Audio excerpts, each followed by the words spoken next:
Breaking news, आज की ताजा खबरें रोजाना इंडिया पर। इस समय की सबसे बड़ी खबर।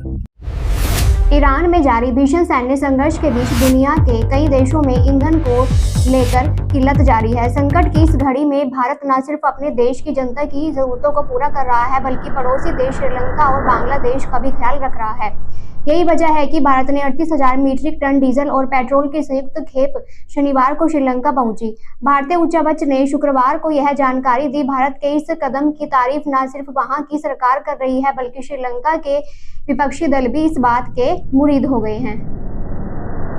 दिल्ली सरकार ने प्रसार भारती के साथ एक MOU पर हस्ताक्षर करके मीडिया क्षेत्र को मजबूत करने की पहल की। दिल्ली सरकार ने राष्ट्रीय राजधानी को एक वैश्विक केंद्र के रूप में विकसित करने के लिए प्रसार भारती के साथ एक समझौता ज्ञापन पर हस्ताक्षर करके मीडिया और मनोरंजन क्षेत्र को मजबूत करने की दिशा में एक कदम उठाया है।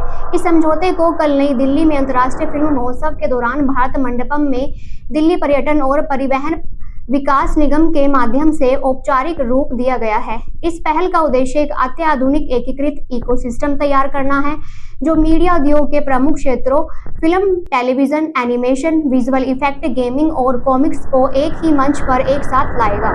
इस अवसर पर बोलते हुए दिल्ली की मुख्यमंत्री रेखा गुप्ता ने इस पहल को दिल्ली को एक वैश्विक मीडिया और मनोरंजन केंद्र के रूप में स्थापित करने की दिशा में एक मील का पत्थर बताया। उन्होंने कहा कि यह परियोजना प्रधानमंत्री नरेंद्र मोदी के मेक इन इंडिया दृष्टिकोण के अनुरूप है और देश की रचनात्मक अर्थव्यवस्था को और अधिक मजबूत करेगी। इस अवसर पर दिल्ली के पर्यटन मंत्री कपिल मिश्रा ने कहा कि मुख्यमंत्री रेखा गुप्ता के नेतृत्व में सरकार दिल्ली को आधुनिक दुनिया भर के निवेशकों, निर्माताओं और रचनात्मक पेशेवरों के लिए एक लोकप्रिय गंतव्य के रूप में विकसित करने के लिए प्रतिबद्ध है।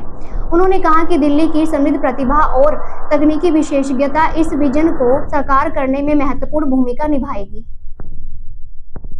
रेमंड ग्रुप के पूर्व चेयरमैन विजयपत सिंघानिया का 87 वर्ष की उम्र में मुंबई में निधन हो गया। पद्म भूषण से सम्मानित सिंघानिया ने रेमंड ग्रुप को वैश्विक पहचान दिलाई। उनके बेटे गौतम सिंघानिया ने निधन की पुष्टि की। अंतिम संस्कार 29 मार्च को होगा, यानी आज। वह पूर्व शेरिफ ऑफ बॉम्बे में रह चुके थे और एक प्रशिक्षित पायलट के रूप में हॉट एयर बलूनिंग में कई रिकॉर्ड बनाए थे। मध्य पूर्व में युद्ध की वजह से शिपिंग मार्ग बाधित होने से भारत की खाद्य आपूर्ति पर दबाव बढ़ गया है। इससे खेती की पैदावार घटने और खाद्य कीमत बढ़ने की आशंका बताई जा रही है। भारत चीन के बाद दुनिया का दूसरा सबसे बड़ा खाद्य उत्पादक है और कच्चे माल के साथ ही तैयार उत्पादों के लिए काफी हद तक आयात निर्भर है। इनका बड़ा हिस्सा खाड़ी देशों से आता है और होर्मुज स्ट्रेट से होकर गुजरता है। यहाँ शिपिंग बाधित है। प्रधानमंत्री नरेंद्र मोदी ने कहा कि सरकार ने ऐसे कदम उठाए हैं कि खाद्य आपूर्ति प्रभावित ना हो और किसानों पर इसका असर ना पड़े। विश्लेषकों का कहना है कि मौजूदा स्टॉक आने वाले बुआई सीजन के लिए पर्याप्त है, लेकिन अगर युद्ध लंबा खिंचता है तो स्थिति बदल सकती है। जिनेवा में चल रहे संयुक्त राष्ट्र मानवाधिकार परिषद के 61वें सत्र में भाग ले रहे कई यूरोपीय राजनेताओं, अभियानकर्ताओं और राजनीतिक प्रतिनिधियों ने यूरोपीय संघ द्वारा पाकिस्तान को दिए गए विशेष व्यापारिक दर्जे सामान्यीकृत वरीयता योजना प्लस की कड़ी समीक्षा की मांग की है। EU टुडे की एक रिपोर्ट के अनुसार बैठक में पाकिस्तान में धार्मिक उत्पीड़न, राजनीतिक दमन, जबरन गुमशुदगी और बुनियादी अधिकारों की रक्षा में विफलता जैसे आरोप लगाए हैं।